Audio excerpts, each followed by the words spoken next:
amigos, les habla la doctora Esmeralda Martínez Lara. Y el licenciado José Morales Corona. Este es tu programa Red Esmeralda. Somos tus guías del derecho. Y te brindamos asesoría jurídica y solucionamos tu problema.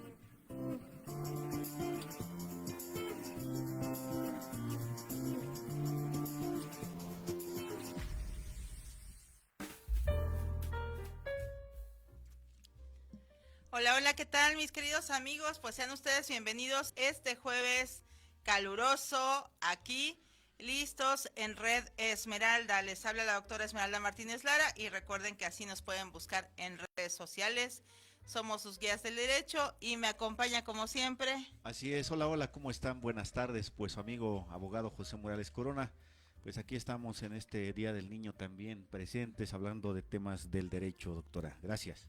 Efectivamente, queridos amigos, pues acá andamos ya listos para tocar un tema muy interesante en materia procesal penal, como lo es el análisis de la audiencia inicial dentro del proceso penal. Y bueno, realmente dentro de esta parte es una audiencia compleja, sobre todo porque tiene muchas circunstancias que cuidar, preparar, estudiar, analizar y vamos por lo regular en algunas ocasiones contrarreloj, sobre todo si es con detenido. Entonces, ahí ese es nuestro tema del día de hoy, la audiencia inicial en materia procesal penal. Y bueno, pues ustedes se van a percatar que es un tema muy interesante. Envíenos sus preguntas aquí a través del chat. Las estaremos contestando. Recuerden que también nos encuentran como Red Esmeralda en Spotify. Ya llevamos más de un año generando este tipo de información desde derecho, psicología, ciencias forenses y más. Entonces, ahí búsquenos, mis queridos amigos. Así es, doctora. Algo muy importante, pues vamos a hablar de la audiencia inicial en materia procesal penal o el acusatorio, el procedimiento acusatorio adversarial. Algo muy importante, doctora, en qué obviamente el proceso tiene etapas. ¿En qué etapa encontramos la audiencia inicial? Porque eso es bueno saberlo, porque a veces nos confundimos, ¿no? O llega el momento que pues los estudiosos del derecho y los que no estudian derecho, pues a veces confunden el procedimiento penal con el procedimiento familiar o civil, ¿no? Claro, Entonces, claro. ¿cuáles son las etapas del procedimiento penal y específicamente en qué parte del proceso se encuentra la audiencia inicial? Porque de ahí partimos. Sí, fíjense, queridos amigos, que aquí tenemos un aspecto importante. ¿Cuál es este? Bueno, iniciaremos diciendo que dentro del proceso acusatorio tenemos tres etapas, ¿verdad? Principales. En primer lugar, la etapa de investigación. En segundo momento, la etapa intermedia. Y en tercer lugar, pues vamos a estar con la etapa de juicio oral. Esta audiencia inicial, pues estamos en una etapa de investigación y es la primera. Y como su nombre lo dice, justo estamos iniciando con todo el proceso y además en esta un juez de control determina si es que existen datos de prueba suficientes para poder vincular a una persona, es decir, para poder iniciar un proceso. Entonces, de ahí partimos con que estamos en una etapa de investigación y estamos llegando a nuestra primera actuación ante un juez de control. Es correcto, esto es importante que lo sepan, que la audiencia intermedia se encuentra, como ya lo mencionó la doctora, en la etapa de investigación. Sabemos que de alguna manera cómo se activa este proceso de investigación, pues por una denuncia o querella, dependiendo del delito o el hecho delictuoso que se cometa. A partir de ese momento, pues empieza con la noticia criminal, que sabemos que es la denuncia, sea formal o informal. A partir de ese momento empieza lo que son la investigación. Obviamente se empieza a integrar la carpeta de investigación correspondiente con datos de prueba, videos, imágenes, testimoniales o entrevistas y demás. Una vez que el Ministerio Público pues encuentre elementos suficientes, pues entonces judicializará esa carpeta, como lo refiere usted, ante un juez de control y posteriormente, pues bueno, ya conocerá un juez meramente penal para que empiece a desarrollar esta audiencia inicial. Doctora, también dentro de la audiencia inicial tenemos pues dos aspectos importantes, porque se divide en dos. ¿Cómo es esta audiencia inicial? ¿Cómo se lleva a cabo? Porque no en todos los asuntos o en todos los problemas delictuosos o hechos delictuosos se lleva de la misma forma. Efectivamente, aquí de inicio, queridos amigos, pues debemos saber que la audiencia inicial puede llevarse con detenido o sin detenido. ¿A qué vamos con ello?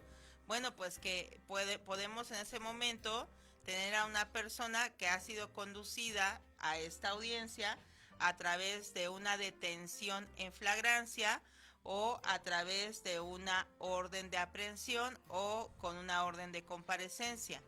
Y entonces es por ello que la persona llegará privada de su libertad ante ese juez.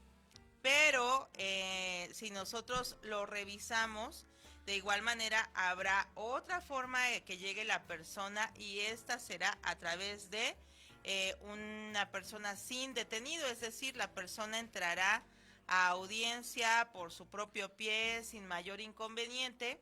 Y bueno, pues ello también tendrá una forma de actuar de los abogados. Sabemos también aquí aclarar que las personas que van a intervenir en esta audiencia lo será el imputado representado por su defensor, el asesor jurídico representando a la víctima, y directa o indirecta, y por otro lado tendremos a el agente del Ministerio Público, que es el que va a llevar a cabo pues toda la información por parte de la Fiscalía para imputación y formulación de vinculación al proceso, que ahorita les vamos a explicar en qué consiste. Así esto. es. Aquí también, pues un consejo muy importante es que desde el momento que ya los contraten para tener a su representado, pues yo creo que es importante ya consultar en este caso la carpeta de investigación o solicitarle al Ministerio Público que nos dé la carpeta de investigación. ¿Por qué? Porque a partir de ese momento vas a empezar a armar tu estrategia o tutoría del caso. Son los elementos fácticos, jurídicos y probatorios. Lamentablemente, muchos agentes del Ministerio Público o fiscales, pues no nos dan la carpeta de investigación hasta que se lleva a cabo la audiencia. Entonces, eso también, pues, es necesario hacer hincapié en que ustedes, abogados, y en su caso aquellos que están estudiando Derecho, tengan conocimiento en esto, porque muchas de las veces la carpeta se la dan en el momento de audiencia. Entonces, recuerden que en audiencia inicial, pues debes de debatir ciertas cuestiones como la vinculación a proceso, las medidas cautelares, y si no tienes bien claro todavía cómo va a ser tu estrategia, pues a veces es muy difícil debatir ese tipo de situaciones. Como ya lo refiere la doctora, y en efecto, pues son dos, se llevan, o la audiencia inicial es en dos, con detenido y sin detenido, ¿no? Doctora, pues prácticamente partimos primero con lo detenido, que a veces nos crea un poco más de ruido. ¿Cuáles son estas fases de esta audiencia? Y si nos puede mencionar, y después vamos explicando una por una para que pues nos entiendan y pues obviamente también compartan esta información, doctora. Efectivamente, queridos amigos, pues compartan esta información que les estamos dando. Lamentablemente, pues parte de lo que nosotros necesitamos ahorita trabajar es, primero, saber que esta audiencia siempre va a iniciar con una lectura de derechos.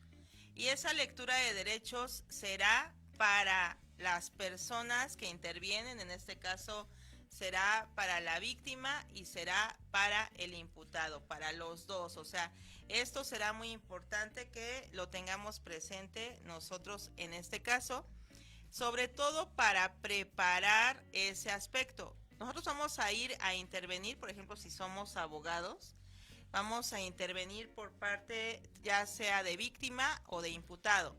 Y en esta circunstancia, pues esas dos intervenciones implican que nosotros tendremos que explicarle esos derechos tanto a víctima como a imputado. Porque a veces empezamos la audiencia y resulta que les pregunta el juez, una de las primeras preguntas es, oiga, ya le explicaron sus derechos, y a veces las personas dicen, no, nadie me ha explicado nada, Y bueno, ahí comienza también ese aspecto. Entonces ahí habría que tener mucho cuidado con esa explicación. Se supone que esa explicación de derechos tendría que hacerse ya por parte de un policía en caso de que haya sido el que detuvo a la persona, posteriormente en una agencia de Ministerio Público y posteriormente por los defensores, ¿verdad? Pero en muchas ocasiones no se hace. Exacto, es importante dentro de audiencia inicial que, pues obviamente, previo a eso o estando ahí, pues comentarle a su cliente, porque a veces efectivamente lo refieren, que les pregunta el juez, ya sabe sus derechos, saben qué consiste esta audiencia, y dice no. Entonces ahí viene un regaño pues para los asesores jurídicos, defensores y demás, ¿no? Entonces, en esa lectura de derechos pues se encuentra consagrada también en el Código Nacional y también en la Constitución, en el artículo 20, tiene tres, apartado A, apartado B, apartado C, ¿no? Dependiendo de la situación que se encuentre, como asesor, como defensor jurídico, pues ahí vienen los fundamentos y es importante que sí se lo comenten a su cliente porque llega el momento que hay clientes, pues va la redundancia, muy, pues rebeldes, quieren hacer todo lo que ellos piensan o que digan y lamentablemente pues muchas de las veces también perjudica esa situación, doctora. Sí, efectivamente. Entonces aquí sí será importante que nosotros comencemos con ese control de dentro de esta audiencia inicial con la lectura de derechos, explicando todo eso perfectamente. Cuando inicia la audiencia, el juez de control va a hacer hincapié en esto y en caso de que diga la persona, no me dijeron, no me explicaron qué es lo que va a suceder, en ese momento el juez dice, hay de dos, dice, a ver, por favor, vamos a darle unos minutos a la defensa o al asesor jurídico para que le explique sus derechos a su representado. Y habrá otras que diga, yo se los voy a explicar, ¿sí? Entonces, el mismo juzgador en muchas circunstancias es el que dice y empieza a enlistar, ¿no? Tiene derecho a una defensa adecuada, tiene derecho a declarar, tiene derecho a reservarse, tiene derecho a la presunción de inocencia. Entonces ahí comienza todo este aspecto y esta explicación. Y también adicional a esto, pues vamos nosotros a tener, posterior a esa lectura, cuando tenemos detenido empieza a hacerse un análisis del control de detención, ¿sí? Se apertura esa etapa. En este control de detención, ¿a qué se refiere eso? ¿Cómo? Porque prácticamente, pues a veces no entendemos bien cuáles son esos elementos importantes y necesarios que tiene que llevar ese control de detención.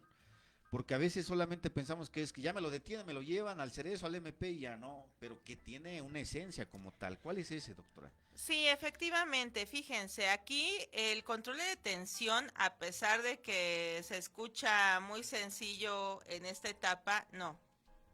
Por ejemplo, de inicio tendríamos que revisar si realmente la persona fue detenida en flagrancia, ¿no? Okay. En caso de que estemos hablando de esa figura, si fue realmente detenida al momento de cometer el hecho delictuoso, fue posterior, lo señaló una víctima o la policía lo estuvo en ese momento haciendo una persecución y no lo perdió de vista.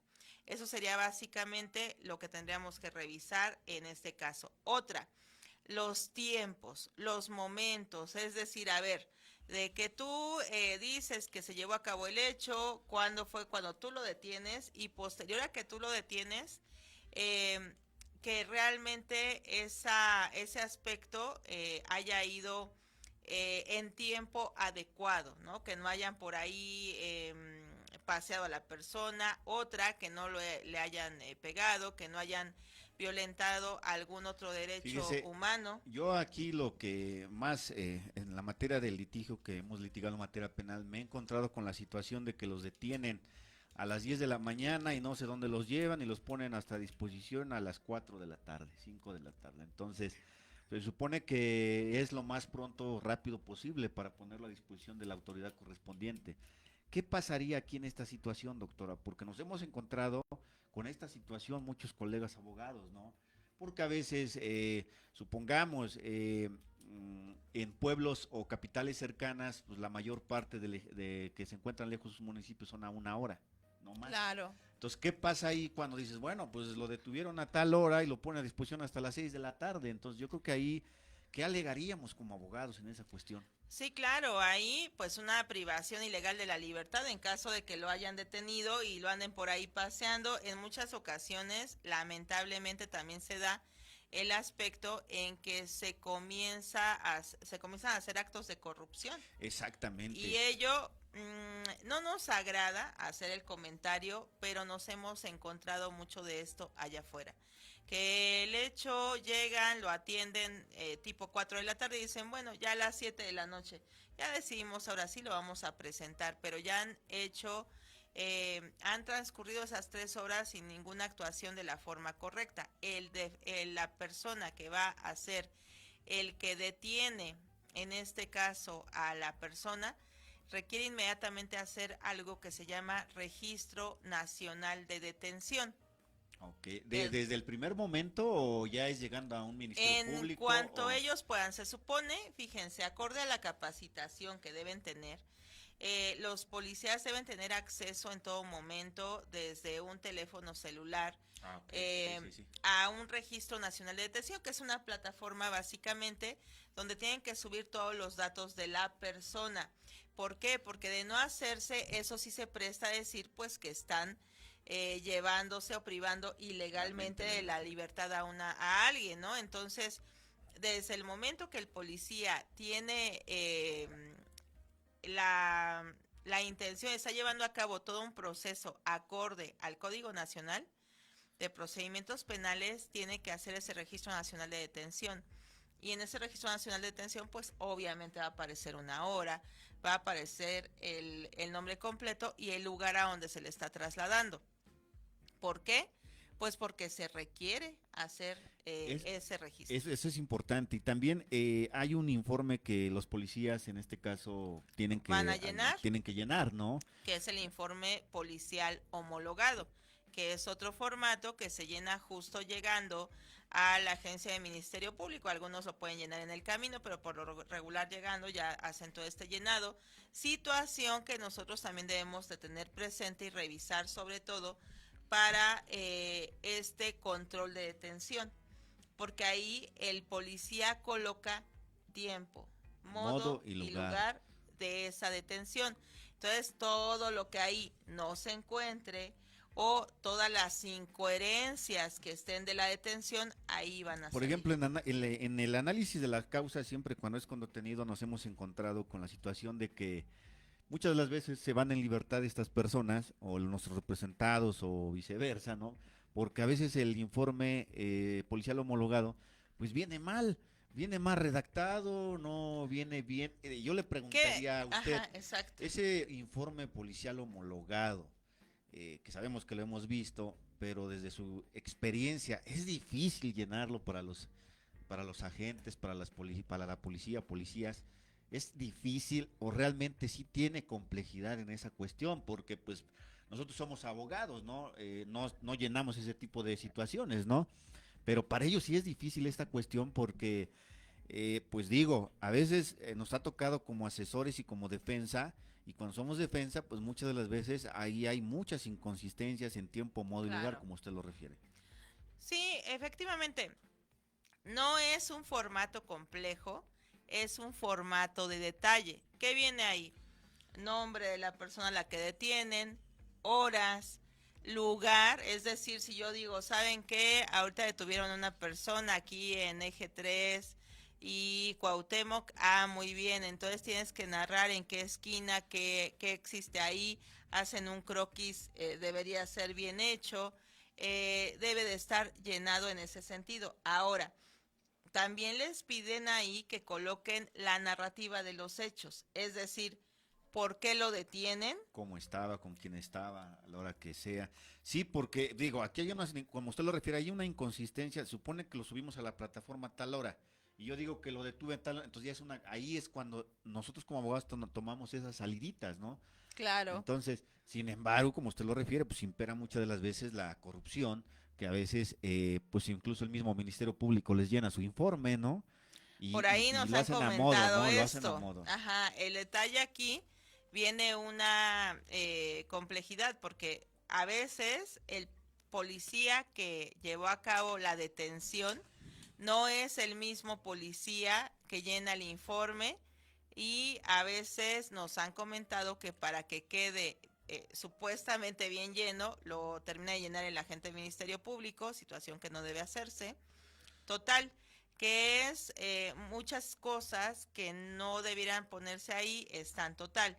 Si nosotros encontramos que ese informe policial homologado no está bien elaborado, bien lleno, porque aparte también ahí se deben describir si la persona iba armada, si llevaba Ok. algún tipo de arma de fuego, arma punzocortante, si opuso resistencia, forma en que iba vestida, si le quitaron algún tipo de pertenencia, por ejemplo, si robó, qué fue lo que le encontraron, ¿no? Venía, no sé, con bolsas negras llenas de tal, si iba o tenía algún tipo de droga, el tipo de droga, el peso o la descripción de lo que llevaba la persona. Entonces todo esto será de suma relevancia, porque al momento que nosotros estamos interviniendo en una audiencia, pues estamos revisando todo esto a detalle, y en caso de encontrar inconsistencias, bueno, pues ello entonces va a hacer que esa persona salga en libertad por que el control de detención no fue adecuado. Entonces, ¿qué vamos a cuidar aquí?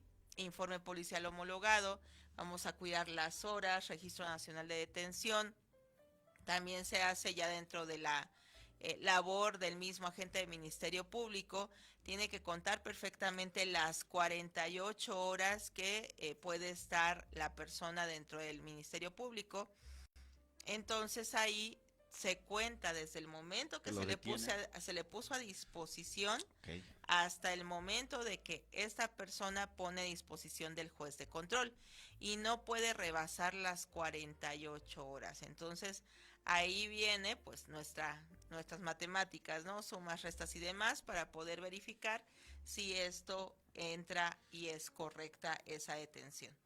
Entonces, si se dan cuenta, y de esto, bueno, el tema es súper amplio, podemos seguirnos con muchos detalles de esto, pero será la primera parte que se va a revisar. Ahora, también habíamos comentado que se puede llevar a una persona conducida con una orden de aprehensión. También esa orden de aprehensión la tiene que ordenar un juez de control.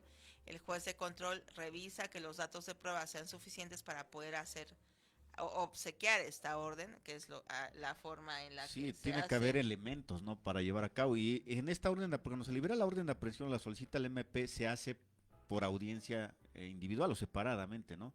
Doctora, para que explique el Ministerio Público los elementos y esta cuestión. Precisamente de la experiencia que usted ha tenido, ¿cuándo se solicita esta orden de aprehensión? Por lo regular se va a solicitar ya que el Ministerio Público tiene todos los elementos para poder judicializar. Es decir, yo, Ministerio Público, ya tengo todos los datos de prueba que indican que esta persona sí es una persona que pudo haber cometido este delito. Pero aparte, también debo haber reunido elementos que me digan si esta persona puede sustraerse de la acción de la justicia, además del tipo de delito del que se trata, ¿verdad? Entonces, al momento de estar revisando todo esto, son elementos que toma en consideración el juzgador. Por ejemplo, si dicen, mira, una persona por delito de violación, una persona que se va a detener por trata de personas, por una situación de un secuestro. Entonces, todo ese tipo de delitos, inmediatamente dicen sí, se requiere asegurar la presencia, sobre todo por cuestiones de dar el seguimiento adecuado de la investigación y que tiene la probable participación en este delito esta persona. Ok, perfecto, doctora. Bueno, pues ahí cerramos ese punto y seguimos con el otro, que es derecho a declarar, ¿no? Así El es. derecho a declarar ahí, pues obviamente, como lo dice en este caso el imputado, tiene derecho a declarar, pues cómo sucedieron los hechos. Sin embargo, por experiencia, la mayor parte pues se reserva ese derecho a declarar por no estar en contradicción, ¿no? Porque recuerden, en audiencia inicial, pues todavía no se tiene de forma adecuada, correcta, un análisis exacto, exhaustivo del asunto. O sea, estás iniciando con el procedimiento y más cuando te contratan de primer tiempo que te dicen, licenciada, licenciada, ¿sabe qué? Tengo audiencia mañana y te avisan a las 11 de la noche. Entonces, se entiende que pues obviamente, ¿sabes qué? Mejor resérvate, espérame, ¿no? Sí, aquí hay varias situaciones, ¿no? La recomendación primordial sería reservarse el derecho a declarar, aunque habrá excepciones en donde digan, ¿sabes qué? Si tienes todos los datos de prueba y podemos traer medio de prueba a la audiencia inicial para acreditar que tú no tuviste participación y demás, se puede hacer, pero entonces ahí habría que también explicarle a la persona, al imputado, que esa declaración pues es un riesgo, ¿no? Pero al fin y al cabo quien decide esto pues será el abogado por estrategia. Me ha tocado ver personas que sí dicen pues yo quiero declarar porque yo no llevé a cabo este delito, entonces lo hacen. Me ha tocado ver que no ofertan ningún dato de prueba ni nada, pero declaran. Entonces es una decisión también en este caso de el imputado. De la estrategia también pues del abogado, ¿no? Y que el imputado obedezca no, a su claro, abogado defensor. obviamente, porque muchas de las veces los clientes pues, no obedecen y se dicen, no, soy inocente, no, y nunca lo hice, y entonces en lugar de beneficiarlo, perjudica, y ya el abogado ahí como que le dice al juez, oye, pues no le explicaste nada, o sea, ¿no? Nos quedan viendo Claro. así el juez algo mal, ¿no? Ahora, después de derecho a declarar sigue la formulación de la imputación. ¿Qué es la formulación de imputación y por qué, para qué nos sirve? O sea, ¿cuál es este método para llevarla a cabo de una forma correcta o en su caso defender que no se haya una formulación?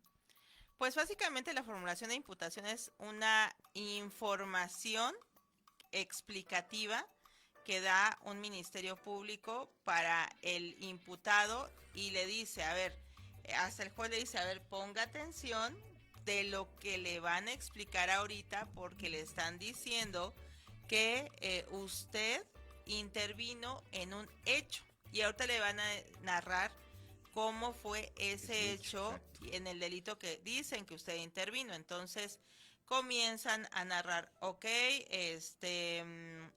vamos a narrar que la persona robó, ¿no? Entonces ya nos dice el Ministerio Público todos los detalles de ese hecho. Día, hora, lugar, forma de intervención, personas que intervinieron, y también por ahí todo lo que con lo que ellos por ahí tienen es una narrativa muy rápida y solamente para que el imputado entienda de que le están imputando en ese momento por parte de la fiscalía. Entonces, también aquí importante aclarar que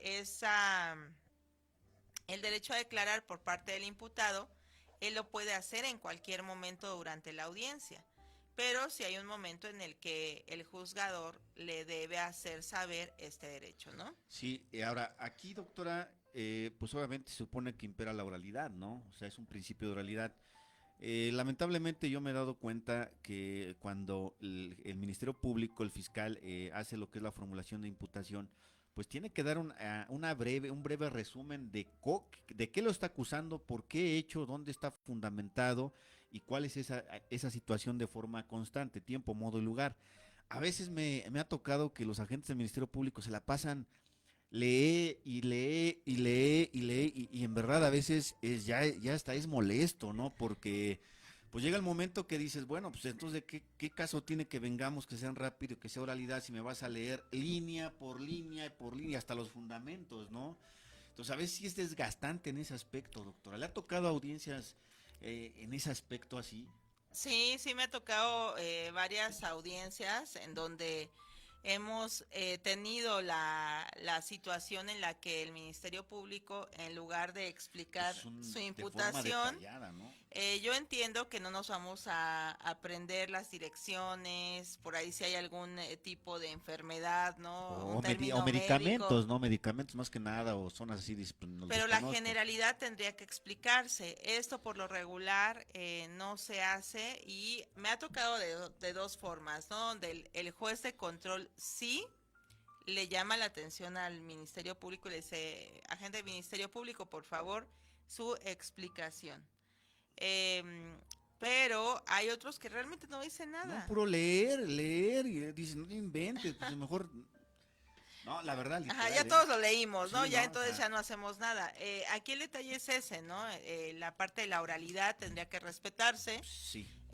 Sobre todo, sí sé que hay algunos casos que son complejos, que son largos, pero también aquí para llevar a cabo este tipo de audiencias se desprende algo que son habilidades. Y las Y habilidades técnicas, ¿no? y técnicas son exactamente. la primera de haber estudiado, la segunda de síntesis para poder explicar los hechos y la otra, ¿no? O sea, también aquí vamos a depender del juez con el que nos encontremos, porque hay jueces que sí van a hacer alusión a esa oralidad y había otros que no. Exactamente. En esta formulación de imputación, como lo dice la maestra, pues es una narrativa de hechos. Yo lo asimilo más como que es cuando ya te estás machacando, ya te cargaron el muertito, como quien dice, ¿no? Literal, ya te lo están cargando, ¿no?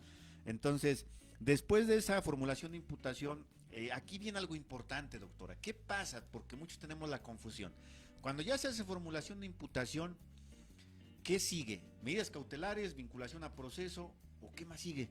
Porque muchas de las veces dicen, no, muchos jueces manejan diferente, bueno, pues formulación de imputación o vinculación a proceso y después medidas cautelares o después medidas cautelares. ¿Qué sigue? Usted que han estado más en la práctica, doctora, ¿qué sigue después de esa formulación de imputación? Pues aquí hay varias formas. Hay ocasiones en las que en este momento el juez explica en este caso al imputado, y que tiene un lapso de tiempo para poder determinar su situación jurídica.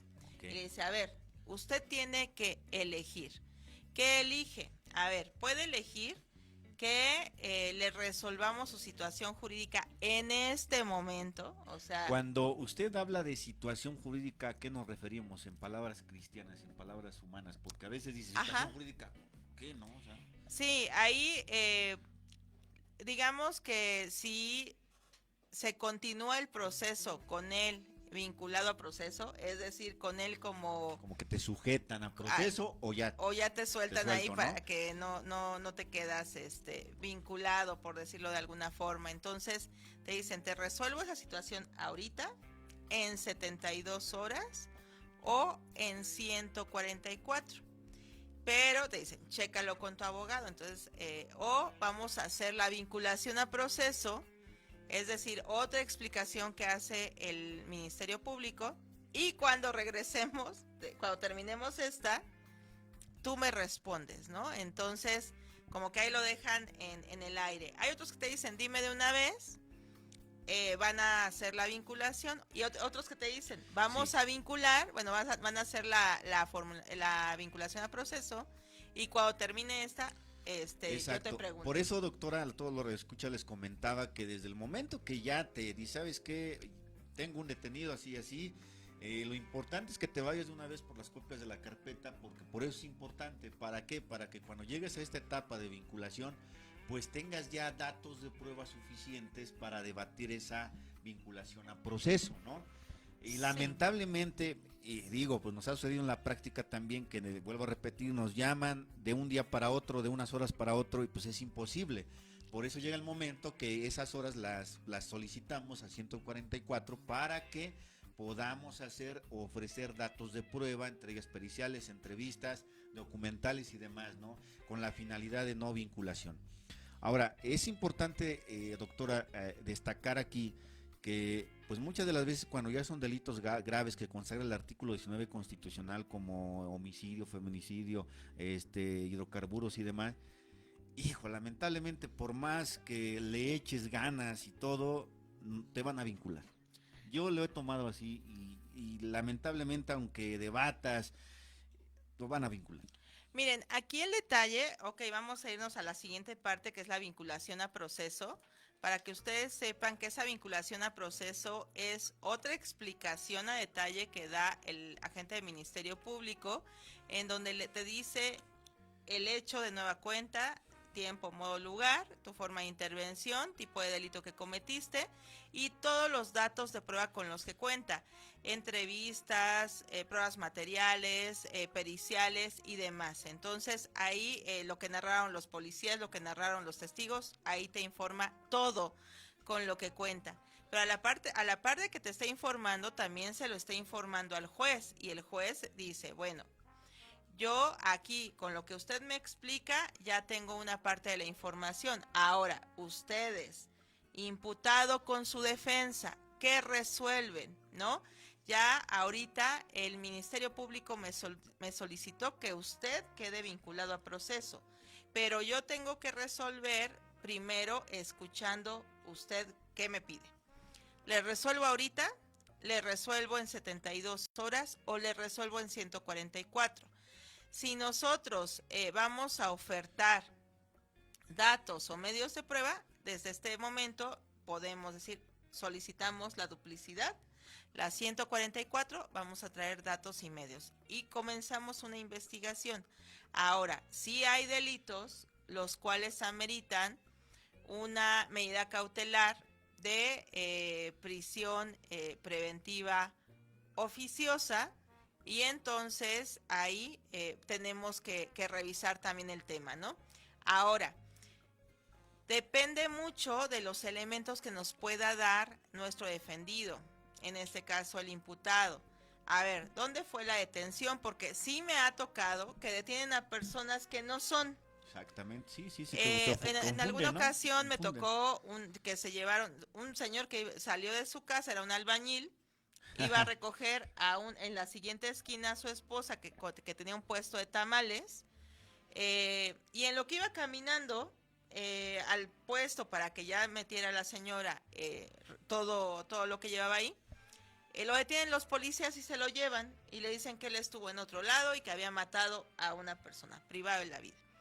Entonces él y aparte lo ponían conduciendo un vehículo. Es decir, lamentablemente esto acontece. Ahora en la Ciudad de México, el Estado de México y muchos otros lugares hay muchas cámaras.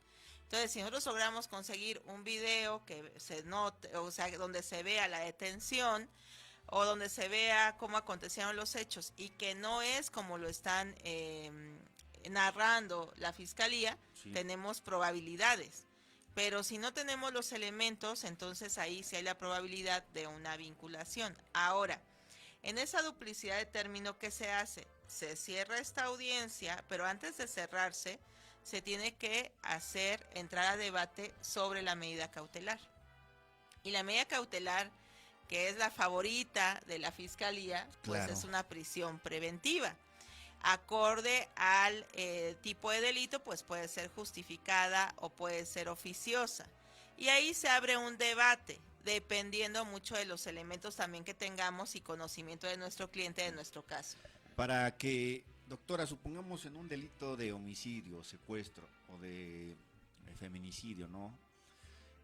O de violación, en su caso, ¿cuáles serían los datos de prueba o medios de prueba importantes para debatir esa prisión preventiva oficiosa, para que no se quede en prisión?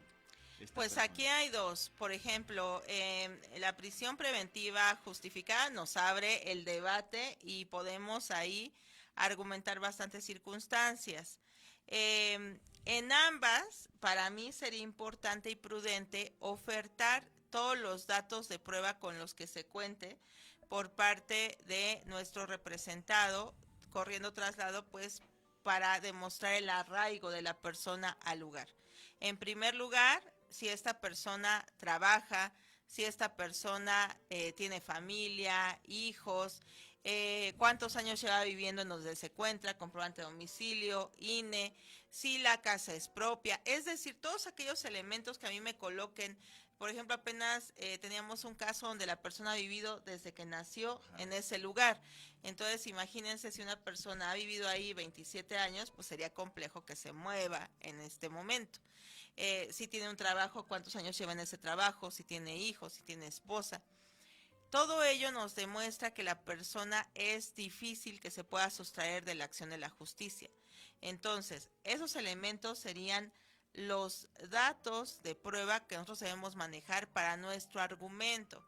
Adicional, concatenado con la presunción de inocencia, ¿verdad? Que se supone que esta debía estar a favor de nuestro cliente, el cual es inocente hasta que se demuestre lo contrario. Pero en nuestro sistema de justicia, tal pareciera que estamos al revés, que todos son culpables Sí, hasta que demuestren su inocencia. De hecho. Lamentablemente es complejo para nosotros llevar a cabo esta labor.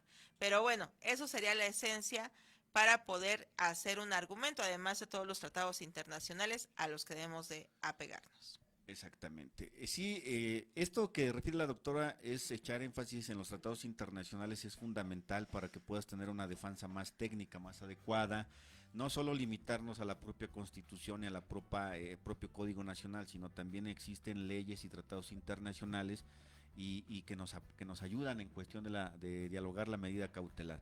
Ahora, finalmente, de la medida cautelar, ¿qué es lo que sigue?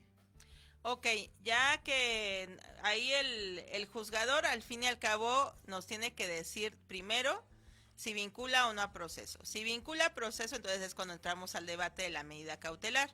Si esa medida cautelar, hay varias, o sea, realmente ahorita hablamos de la prisión preventiva porque yo dije que es la favorita, pero hay una... Artículo 155, ¿no? Ahí Código podemos Nacional. irnos a que le dan, que vaya a firmar una vez al mes, una vez a la semana, es decir, una presentación periódica, que pueda otorgar una fianza, que pueda colocársele un brazalete, un localizador, una estancia domiciliaria, es decir, que se encuentre en su domicilio en todo momento. Que no se acerca a la víctima. Así es, entonces Pues hay muchas. hay varias, pero pues lamentablemente siempre terminamos en esto. Y después de esa vinculación y ya entonces medida cautelar, cerramos nuestra audiencia con el término de plazo de cierre de investigación. ¿Qué quiere decir aquí?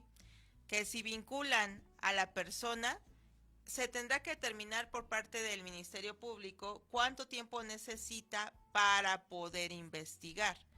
Es decir, no que ya había investigado, no que ya tenía sus datos de prueba. Bueno, pues resulta que todavía faltan elementos, ¿no? Aquí recuerden que para vincular se requiere un indicio razonable y suficiente para que para determinar si la persona pudo haber intervenido en ese hecho.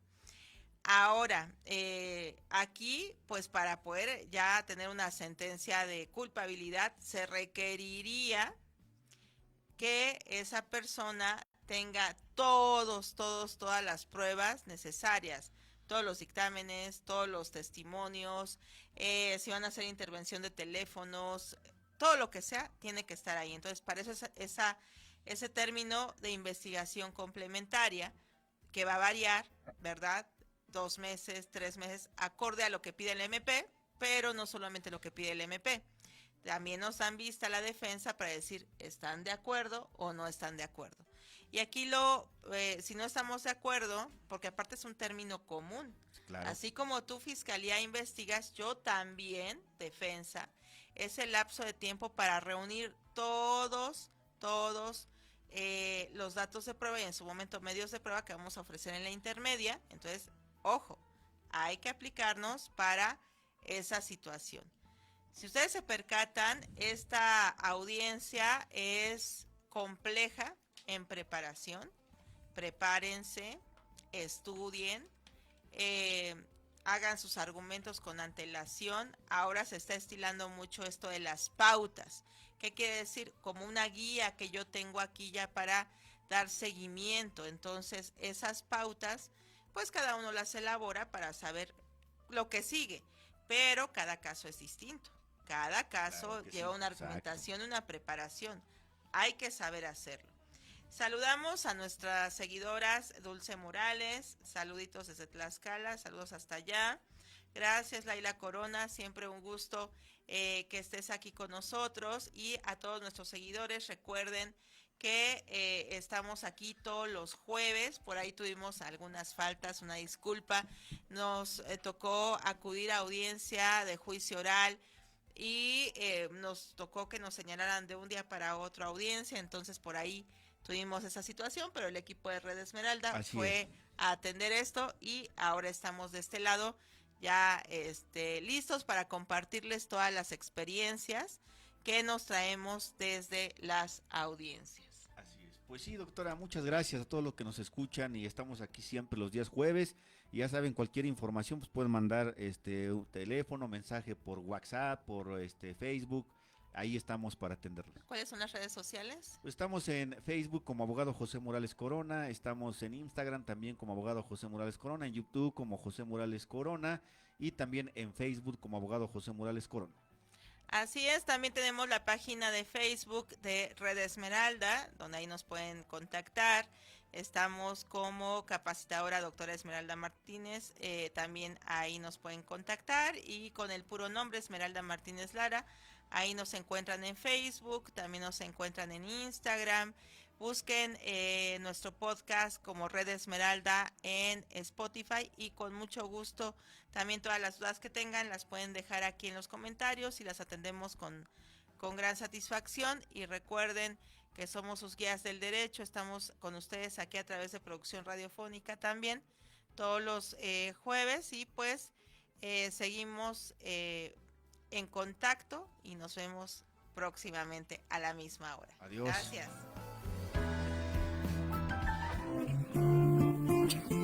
No lo olvides, te esperamos todos los jueves en punto de las 3 de la tarde. Gracias por acompañarnos.